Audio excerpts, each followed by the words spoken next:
Those of us in the room know Rachel very well. She's either related to us, she's sister, daughter, wife, mother, cousin, new entry is auntie, as of last week, and she's friend. She's all of those things, but she also stands in front of us today as a published author. And I think that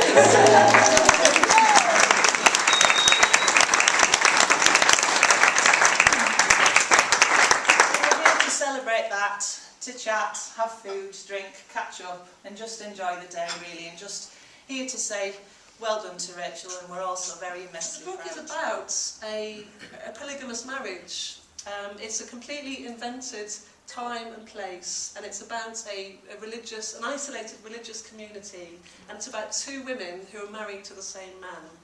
And I was really inspired to write the story, listening to an interview on Radio 4 with a woman who'd escaped a Mormon compound.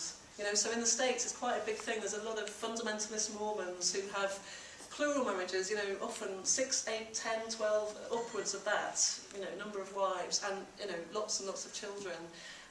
It can be, I think, a very repressive system for women, and this woman had she felt very repressed by the system, worried about the future of her female children, her daughters, who were being married off, you know, ever younger, kind of 12, 14. And the interview that I heard was absolutely harrowing. You know, the hairs on the back of my neck stood up.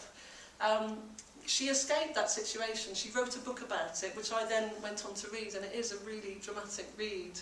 But what really struck me was the way she talked about her situation and the fact that although she escaped, and she knew she had to escape, she had no choice because it was about the safety of her children, that actually she really missed the friendship and the intimacy with the other women who she was sharing her life with. She was sharing her husband, but she was also, those women were also her children's mothers as well.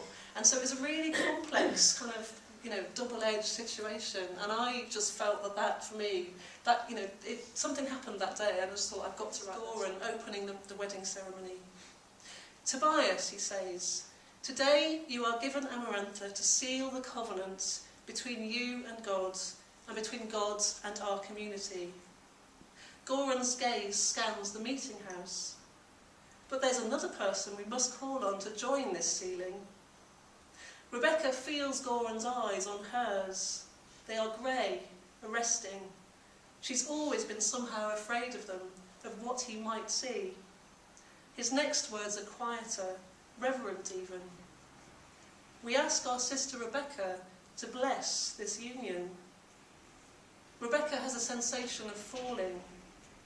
Here, now, she can't distinguish between the raging feelings of anxiety and dread and confusion. Amarantha, Tobias, the two of them together, and what it will mean to her. She closes her eyes, remembering Sarah from Genesis, invoking the determination of those strong women, prophets' wives, who did what was right because it came from outside of them, a good source, the Word of God. When she turns back, the expression on Goran's face is intent, formal. He looks straight at her. Tobias is your husband, and today you stand in agreement that he be sealed to Amarantha. Her husband.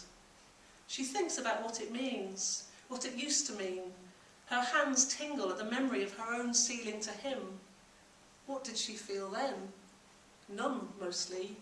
Not like this. Do you accept that you'll be sealed to Amarantha also? Do you embrace her as your sister wife? The room lurches. Rebecca can't catch her breath. Can she do this? Take Amarantha into her home, instruct her, support her, work with her, share Tobias with her. The litanies learned in childhood, the tracts the elders wrote based on the old truth testimony mixed in with the scriptures. The ways of God are revealed in the union between men and their wives. You must support each other to ensure the promise of heaven. But what about earth? Now, tomorrow and the next day, and the next? Rebecca feels Goran's eyes on her, behind her, the weight of the meeting's waiting. The silence a taut wire between them, all three of them, her, Tobias, Amarantha. Rebecca? Goran prompts her. She nods swiftly. She mustn't let them see that she might change her mind. She looks straight at Goran. Without glancing at her husband or sister wife, she finds the words. It's my duty, she says. I will embrace her. Applause bursts out behind her, rushing in her ears. It's the moment they've waited for, the chance to show their pleasure, their congratulations, and to share a connection with those at the front. But it's not over yet. Goran signals for silence and begins the invocation, the speech that calls on the histories. Abraham, Jacob, David, Solomon. He descends the platform, looks around him and calls Rebecca to step forward. He joins all their hands together. Amarantha's fingers are cool on hers. Tobias's grip is strong. There's a shift, a sudden illumination, the sun moving from behind a cloud. Bleached in the light, their hands become a trinity. Rebecca sees the pleasure on Tobias's face, as though he's received a gift. Something in her shrivels.